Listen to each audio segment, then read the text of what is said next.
Okay, well, let's get to a topic or two. This is a hot topic. It's a sweet viral story of two friends and a touching text exchange that was posted on social media. So we're going to tell you, but it's interesting because people have had different reactions to this one.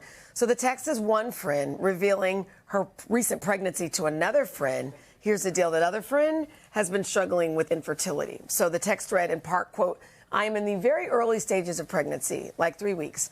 I decided I wanted to text you so you had time to process it." The friend adds that she knew the news was going to be, inevitably tough. She says, quote, "because it caused you sadness," and that she wished she was sharing it at a different stage in her own journey. And so of the friend's journey. Yeah. There are some people who were upset. They felt like, why would you, if she's a really good friend of yours, why would you text her? Something like that. I actually saw it a different way, but. Well, I think she said why she texted her, which is that I wanted to write this to you so that you could take time to process it. And then let's get together and discuss it.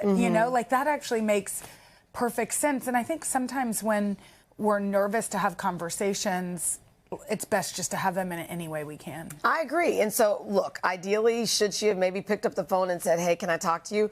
But other times I've learned, even if you're in a place to tell a friend or have a complicated conversation, the friend may not be in that place. And so sometimes when you can read something, in your own time, you can process it. It doesn't feel like it's pushing it up. Yeah, and it's a hot topic for me. I did, a whole documentary on infertility several years ago.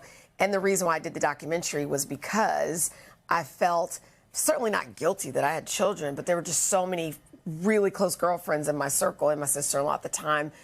She now has, a beautiful young girl, but at the time, it's one of those things where you're inviting them to baby showers, and you see this friend who is, going through IVF, and then it didn't work, and she's got to do it again, and so it can strain the friendship if you're not honest. Yeah.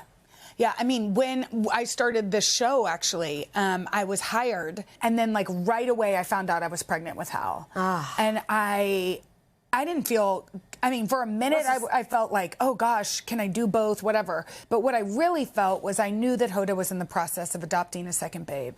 And I knew, because she's my friend, how desperately she wanted a sister. So what did you do? So I went to her door, and it was probably a month before our show started. I knocked on her office door, and I said, "I need to talk to you about something." And she goes, "Oh, you're not going to take the job?"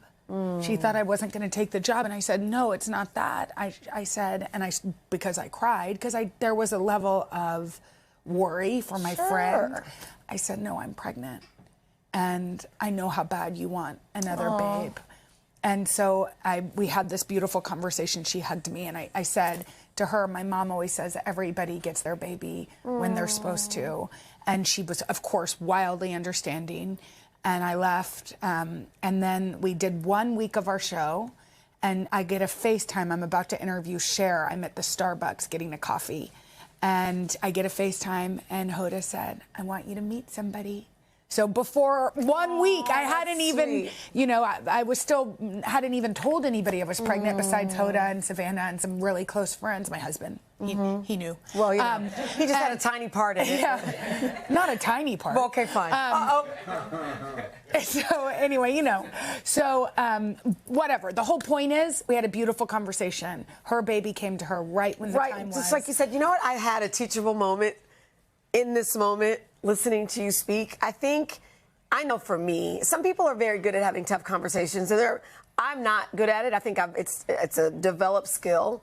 But what I recognize is if you do the hard thing up front, it actually saves you from the harder thing on the other end if you don't do the hard thing. And that sounded like a mumbo jumbo, but I hope No, I know that what made you mean, sense. but also it's like we had this profound moment together. Yeah. So that when it was her time, we could equally delight in it. Oh, I love that. I hope that we can take away, whether it's fertility or whatever the tough conversation is, and whether it's two girlfriends or spouses, but sometimes you just have to have the conversation. Yeah, definitely. Authenticity. Okay. Whether it's a text or not. Exactly.